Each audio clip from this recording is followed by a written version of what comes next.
Hi, welcome back to the Watch Insider. My name is Brian, and thank you for logging on. I am joined tonight by Tim Mosso. Welcome, folks. Who you guys all know.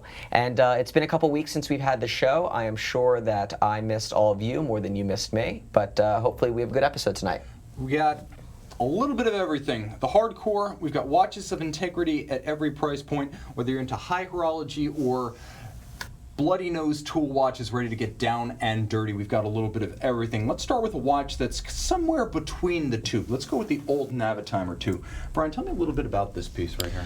Okay, so this is we believe it's a pre-2000 Navitimer. So it's a old Navitimer 2, and what I thought was so cool about this watch was that bright black gilt dial with the highly luminescent numbers. You've got a 18 karat gold bezel, which is a little bit hard to see from the video, while the rest of the watch is done in stainless steel. And to me, this is some of the best product that Breitling was putting out at the time, and even to this day.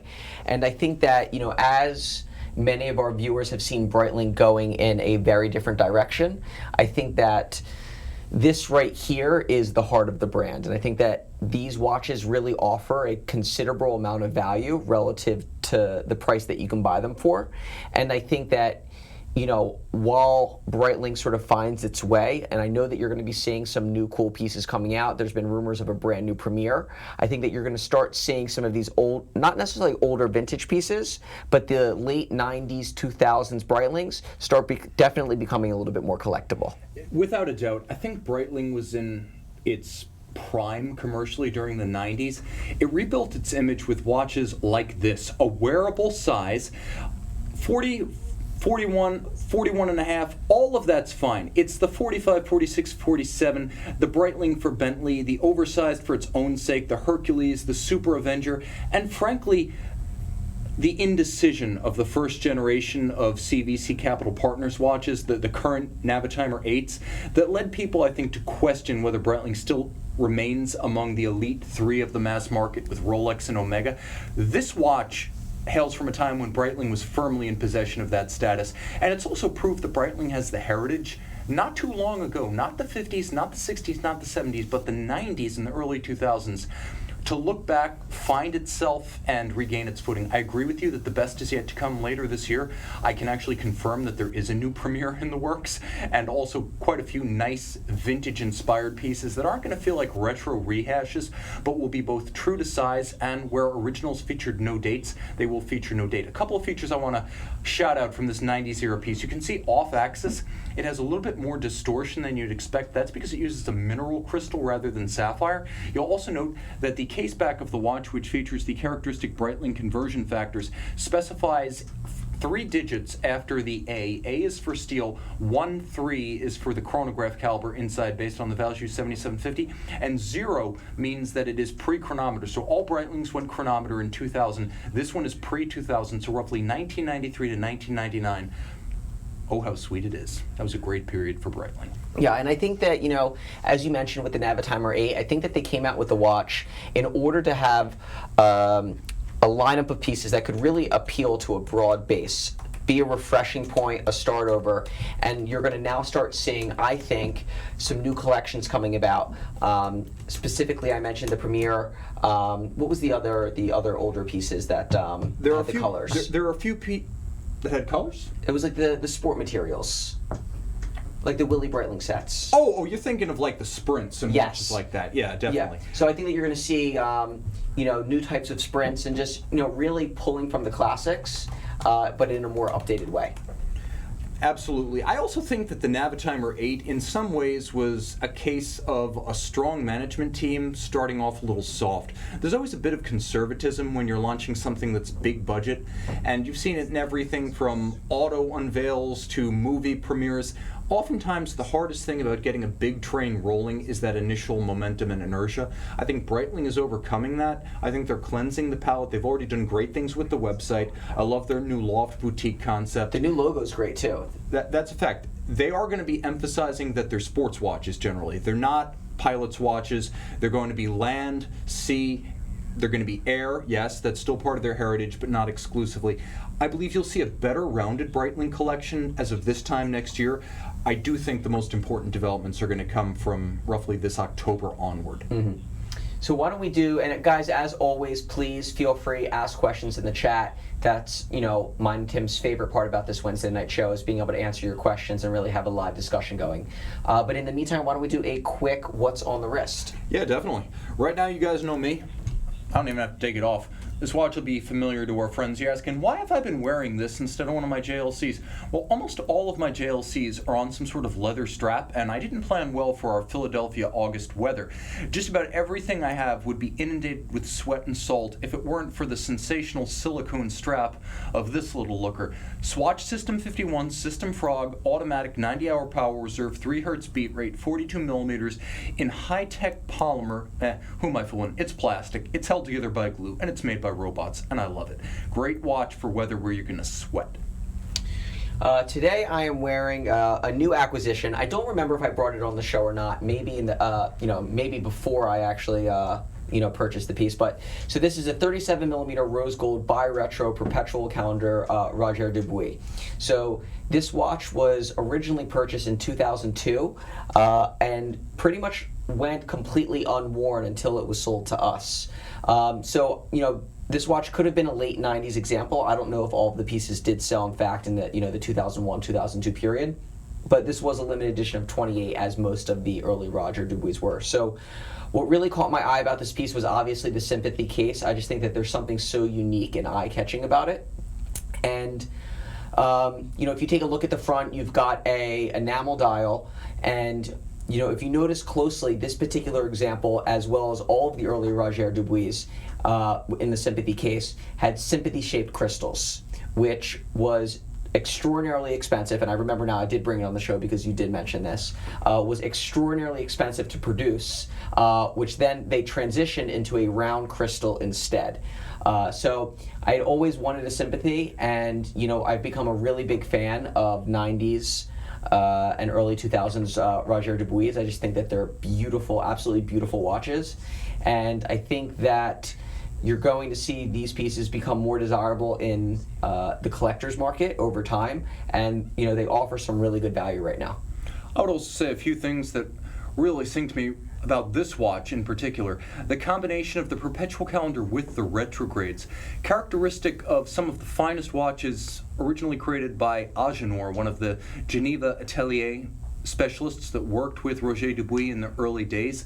Jean-Marc Viderecq in his pre-Agenour days and Dubuis were involved in the creation of the original 1989 Harry Winston tri-retrograde perpetual calendar, and in a lot of ways this watch is the legitimate descendant of that timepiece. A gorgeous combination of Geneva finish and French observatory chronometer precision. This watch is a Besançon, a French Besançon observatory chronometer, hence the script at the top of the dial, if you can see it, Bulletin d'Observatoire. The bulletin is effectively the equivalent of the COSC certificate. It's the French chronometer certificate that came with the watch. Now it also features GQHM, so Geneva quality, handmade. That's what they're talking about, and it's quantifiable in that the Poinçon de Genève, blazoned on the dial as well as the movement, attests to the imprimatur of the highest standard of finish within the city or canton of Geneva. So you have an observatory chronometer and Geneva seal.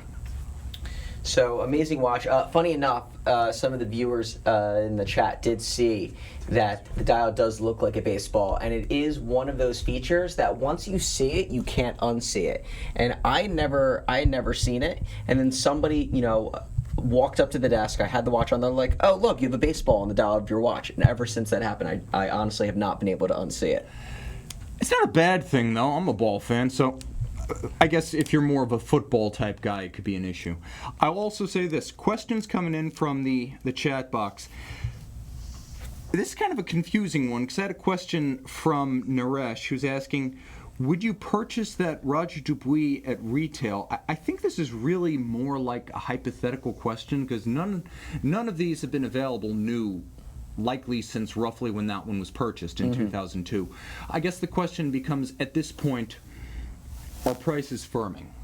like in general, is the trend upward? Because obviously none of them are available at retail. We would be hard pressed to figure out what retail is for that watch given its age. I think that just the overall supply of these early Roger Dubuis are really starting to get sucked up by a collector base.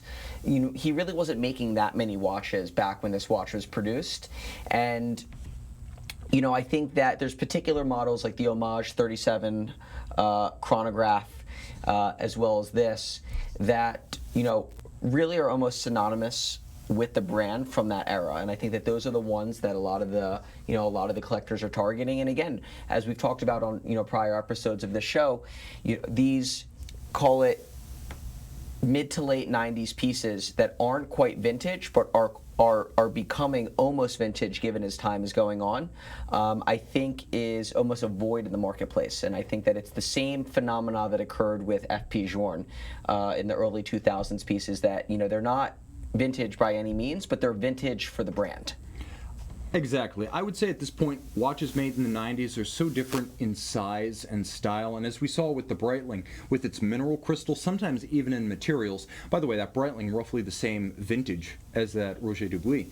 Let me just remind you that there's a very narrow window of early Dubuis that collectors find interesting right now. Very few folks think the sport utility watches or the Seymours and the Easy Divers of the early 2000s are on the same plane as the watches made under the company that was once known as Sogem, established in 1995. That was the original Dubuis concern.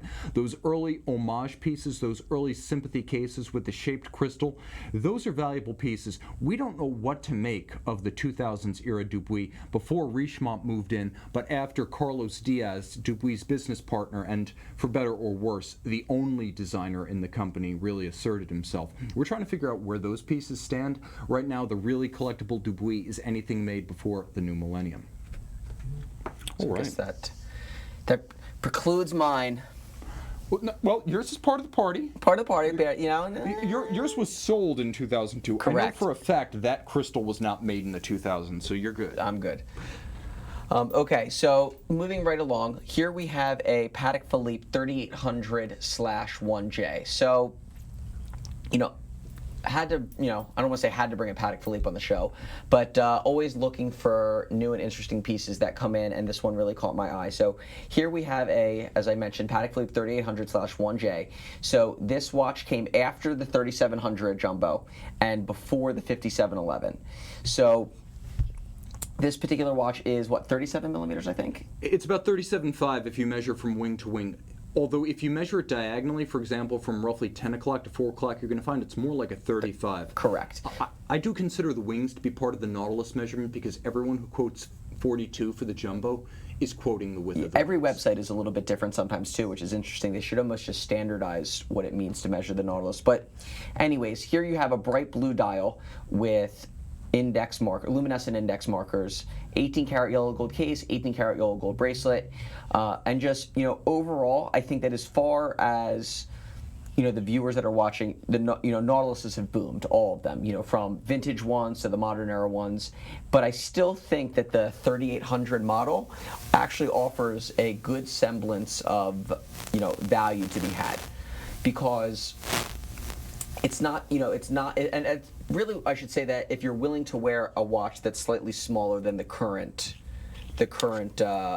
pieces, because it is smaller, but I think that it actually, for me personally, this size fits better. Okay, a couple of thoughts about this watch. First, guys, it's one thing to tell, it's another to show. And where watch sizes are concerned, you really just need to see it on a wrist. And since you know mine well, I'll be your model. The mid-size works just fine. What is that watch? That is a Nautilus. Could you ever mistake it? No, you could not. If you know what a Nautilus looks like, you'll recognize this as the like. It's significant for a couple of reasons. First, the original mid-size, the 3800, debuted in 1981, and in this particular baton index style, it ran until 1995. In 1996, for better or worse, it was replaced with an adventurous new design, luminescent Roman numerals with leaf hands. Not everyone loves that look, but from 81 to 95, the 3700 and the 3800 looked essentially like each other, with the scaling so subtle that from a distance you might not be able to tell them apart. Also important, this watch features the original Gerald Genta patented case construction. It's a monoblock. You can see that the flanks of the bezel do physically anchor it to the bottom case. So two parts, bezel with its flanks and the case. Clamped together, the watch is a front loader, so the dial and the movement go in from the front and they come out from the front. And that's how the watch achieved 120-meter water resistance despite being less than 7.5 millimeters thick. The 3800, especially in this earlier pre-1995 variant, yes, it has pre-1995 hallmarks, is a special piece because it's a Nautilus through and through, and the midsize maintained its monoblock case right up until the end of production in early 2008 as the 5800. So in many respects, short of size, this watch is closer to the original 3700 Jumbo in construction and engineering than the 5711 is. Plus, how much do you love that blue dial? It's before the gradient. It's one metallic sheen, everything even. And if you could see the Swiss signature, you'd also realize that this tritium dial is one of the Sigma dials as well. This is a timepiece that could also be considered a time capsule. It hasn't aged a day in style or in condition. Yeah, and you know, the blue against the yellow gold to me is one of the best combinations that was ever done for this watch. And while there are going to be critics out there that aren't a big fan of the size, to me, I think that these smaller case Nautiluses, you know, fit incredibly well, specifically the 5800, which we have, which is a rare bird. One of the other features of this watch, which I think is absolutely sexy, is the black date wheel. I think that it really gives some uniformity to the dial and doesn't break it up with a bright white track. I do like the fact that the black date wheel is closer to the tone of the dial than a white would be. You do wonder, what was Audemars Piguet thinking through all those years with the jumbos and the white date disc? I don't know. I can't guess. Only know what they did, not why they did it, but this is a better look. You can also see that in profile, it has that iconic shape, and that's what's most important in a design. It's not the size, it's the proportions. That's what a design is. A design is proportion. Sizing is almost trivial. Yeah, and you know, to me, I think that there's a movement back to yellow gold within the industry, and I think that Patek Philippe has not yet made that jump within their sports lines, and you know, I think that it's going to come within the Nautilus line, and I think that if I had to look at the pieces and say, where's the most likely successor or where's the most likely watch that will lead into a yellow gold piece, I don't think it's the 5990. I think the 5990 will sooner gravitate more towards a rose model, but they really could do a 5711/1J with a, you know, maybe a black dial or a blue dial. I think it would be cool as a launch. I don't know what's going to replace the 5711, but I can say this. They've been making that watch with few changes since 2006. It was the 30th anniversary watch, and the 40th anniversary has already passed.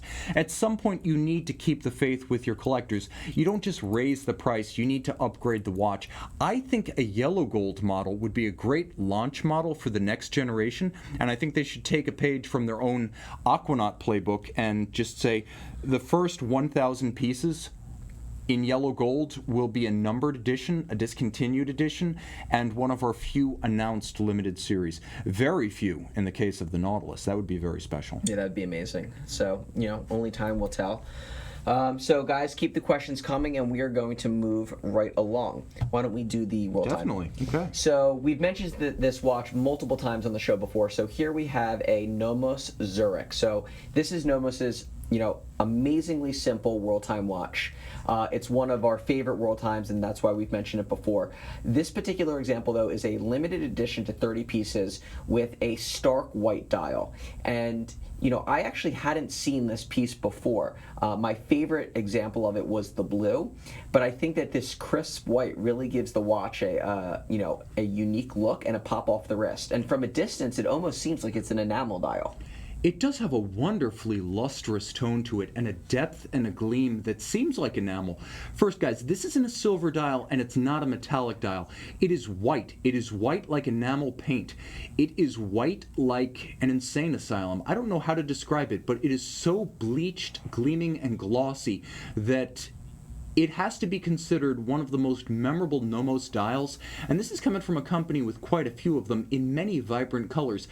Good white is hard to do, and Nomos nailed it. Part of the reason is that they added several different planes of focus. You can see the recession that features the individual cities that represent the 24 principal time zones. You have an adjuster system on the flank that adjusts your reference city. Your reference city goes at the index at 12. So for example, I'm in Philadelphia on the east coast of the United States, so I am going to set New York. What you'll note is that because this is the Topper Jewelers limited edition, Topper Jewelers is based in Burlingame, California. So you will see that LA has been replaced with Burlingame. Now the timepiece was one of 30 made in this particular configuration.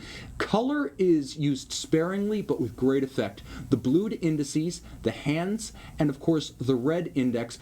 We were talking about baseball. Nomos is ahead of the curve. Home plate representing your home time in 24-hour format. Turn it over.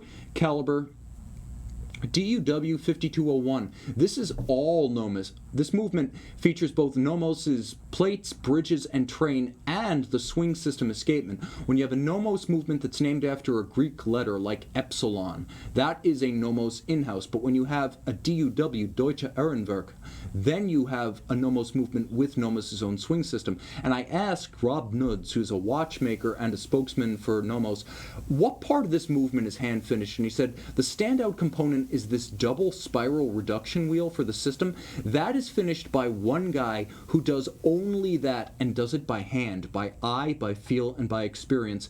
It's hard to say that anything can be hand-finished in an affordable 40mm steel watch that I think we have priced below, what, 6,000, 5,000? Mm-hmm. It's a very accessibly priced watch.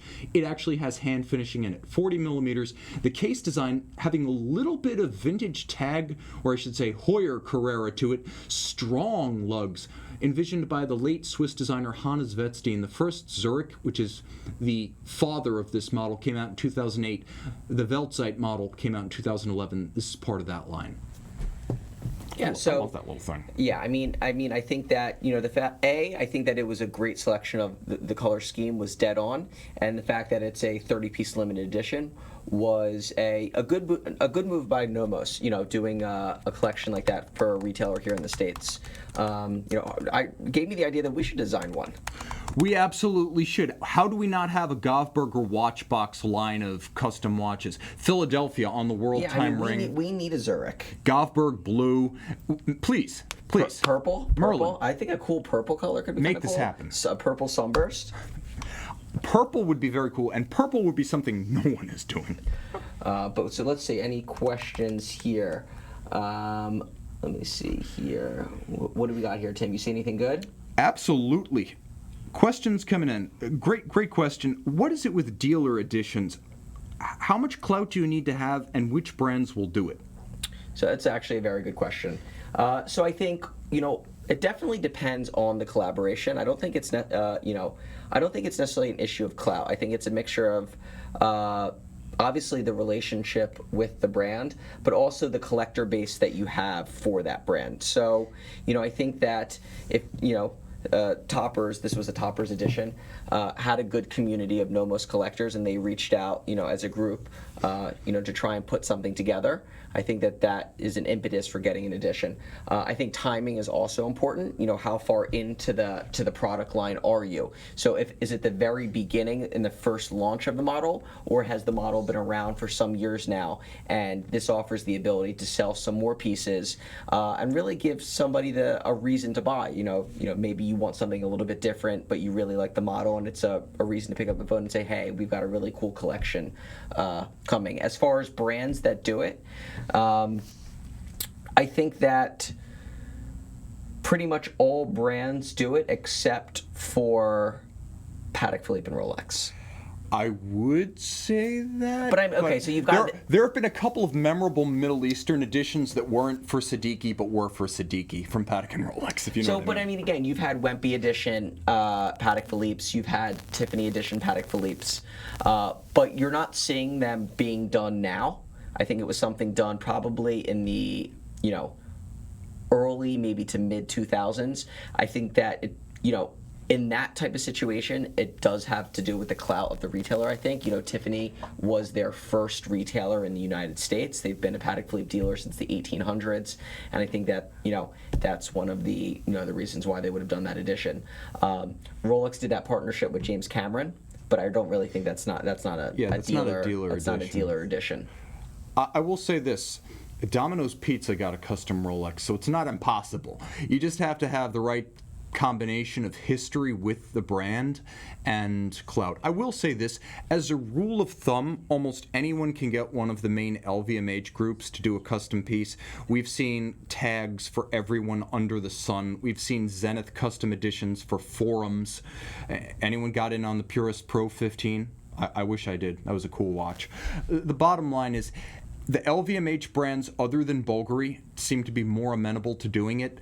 There was a time when Blancpain was very open to this.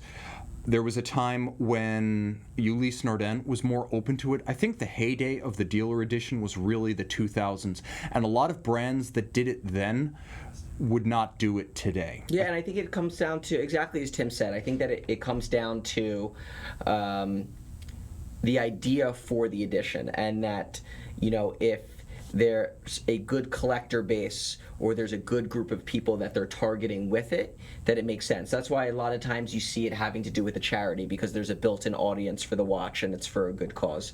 And yeah, I think you're going to start seeing less of it now, and as the brands start focusing back more on core collections and not really wanting to spread themselves too thin.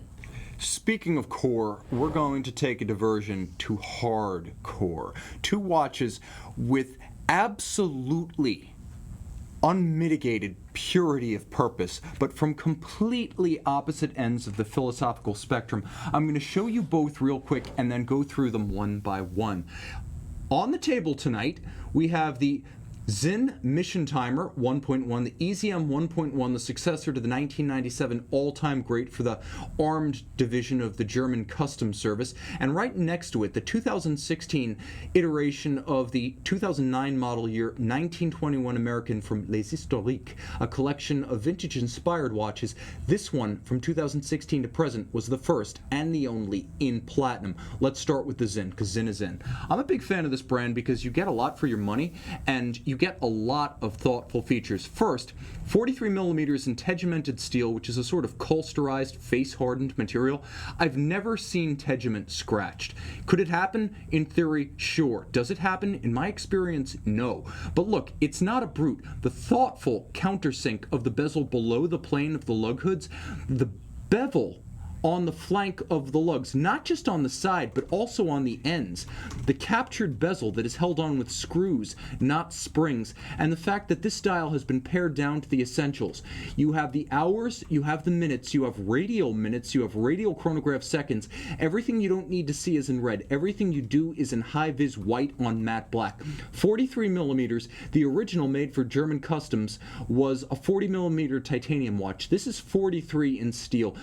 Zinn has re-engineered the movement, called the SC01, from 25 joules to 28. They turned a Valjoux 7750 basically into a Lemania 5100 with the central 60-minute register for the chronograph. The watch retains all of the underlying features, plus the ability to maintain functionality in temperatures as low as minus 43 centigrade and as high as plus 80 centigrade. The watch is also anti-magnetic and water-resistant to 20 bar, even though it's more of a surface watch. This thing is absolutely bonkers, and they even put the crown and the pushers on the opposite side and inverted them so they wouldn't dig the wrist and they'd be easier to operate with an opposable thumb. All of that, plus it features a copper sulfate insert in the case flank that is replaceable, that actively dehumidifies the interior of the watch. Did they think of everything? Yes, they did. The watch comes with a leather strap and a rubber strap. I adore this thing. I don't think you just took a breath. I didn't. Zinn Specialeren, you can send me the check. I love when you have like the like the accent on the the right accent. I try. We have folks staying up late in Europe to watch. I need to not offend them. If I can't entertain them, let me at least not make enemies. Yeah. So here we go. Totally different philosophy. Ultra thin, ultra fine, ultra haute de gamme. Now in 2008 we saw the 1921 American revived. Really a composite of a watch made in 1919 with one made in 1921. The original was a sensation, but it was red gold. In 2016, this model, arguably the Vacheron to own, came out in 2016. It's a very rare piece, and it is very expensive. It's just over $47,000. 8 millimeters thick. It's as thin as a Royal Oak Jumbo. On the case back, things get better still. Caliber 4401 in-house manual wind 65-hour power reserve. You'll note Geneva hallmark on the movement, yes, but also on the case, as since 2012, this has been a full watch standard. It has a wonderfully hefty feel on the wrist, and you can see not one but two different silvers used on the dial. There's a snailing and a countersunk traditional metallic silver for the register. Small seconds, but if you look at the dial, it's a combination of silver and almost an off-white ivory with gorgeous lacquer-style transferred Arabic numerals. When the Roaring 20s were at their peak, this design was emblematic of the best watches in the world, and back then, the best watches in the world featured the Calatrava Cross. They're still among the best, and in the realm of the dress watch, you can still argue that despite their travails as a brand, Vacheron remains at the top of the game. Guys, VC still makes watches like this. They're keeping the faith. See them through. There is light at the end of the tunnel, and this proves it. And as we've talked about, one of the things that you really look for in what is a great watch is when you see a watch from across the room, do you recognize it immediately? And I think that any watch collector in the world that knows his salt recognizes this watch and immediately knows exactly what it is. And I think that that's one of the special qualities about it, and I think that that makes it one of the Vacherons to have. I will also say there are not many Vacheron Constantin watches that you can hold up next to the Patek Nautilus shape and say, you know what, I can recognize each equally for its profile. These are watches that are emblematic of their brand, but here's the thing. Patek has the Nautilus, it has the Calatrava, it even has the Aquanaut these days. AP has all manner of Royal Oaks. This watch right here is really Lange's only, well, Lange, another brand I love, but Vacheron. You got the overseas. This is really their only iconic shape. Vacheron doesn't have, the overseas from a distance could be almost anything. I hate to say it, but it's almost a generic haute de gamme steel sports watch. The dials are exquisite and the movements are better than ever, but the overseas isn't nearly as iconic of Vacheron as this thing. Vacheron is known for qualities. This is really its only shape. Just like Zenith is known for a movement, Vacheron is known for its lugs, it's known for its finish, its elegance. But in terms of shapes, it's pretty much this and nothing. So, we've got time for one more watch. And as I am a Hublot fanboy and drink the Kool-Aid, I decided to bring on a Hublot Super B. So, as I love to talk about, Hublot to me is a great watch that you can wear all of the time. Not necessarily all of the time, but I think that they make a great, fun, value-oriented watch. And this right here, the Super B, was the first watch that when Jean-Claude Biver took over the brand that he created. And you've got that, that still classic, Hublot classic look with, that thin black rubber strap. But now you have a slightly thicker case. You've got the screw-down pushers, black dial, exposed movement, and at 42 millers, to me, this is just like an awesome everyday sports watch. And there's hard to say, there's hardly a single negative about this piece. So in 1980, Carlo Crocco, who was a scion of the Italian Bindo watch empire, decided he was going to start MDM Genève. The first product was the Hublot, which is French for porthole. Okay, makes sense. The watch had a quasi-AP Royal Oak thing going on, but its signature was that it combined a gold case with a rubber strap. It's interesting to note that this watch, which came out at Basel in 2005, is almost exactly a 50-50 splice of that original MDM Genève Hublot and the later Big Bang. This watch is the missing link of Hublot's catalog. It is literally the, and I want to say this in the kindest possible terms, but a genetic mutant, a crossbreed of the later Big Bang and the early Hublot. And I actually find that for me, It's the perfect combination of elegance and aggression. It's not as big as the Bang, nor is it as delicate, and some might even say effete as the MDM Hublot. This is a special piece and a brief moment in time. If every Hublot looked like this, I think collector perceptions of the brand would be entirely different. Yeah, I mean, I think that there's a bandwagon that collectors have been jumping on, which, almost paints a negative picture of the brand. But I happen to think that even to this day, you're still your classic Big Bangs, your Aero Fusions, your classic Fusions are all great wearable watches that serve a function. And just because you have some outlier limited edition pieces or some funky collaborations that your normal collector probably views that as maybe lowbrow, I think that the core essence of the brand is still in these types of pieces, and they make a great sports watch at good value. When you see what you can buy these watches for relative to what you're going to pay for, let's call it a Royal Oak, a Patek, or anything else. I'm not saying that they're the same quality, but you know what? It's hard to beat this. It's hard to argue with the overall effect and the craftsmanship of the watch, especially for what you can buy them for.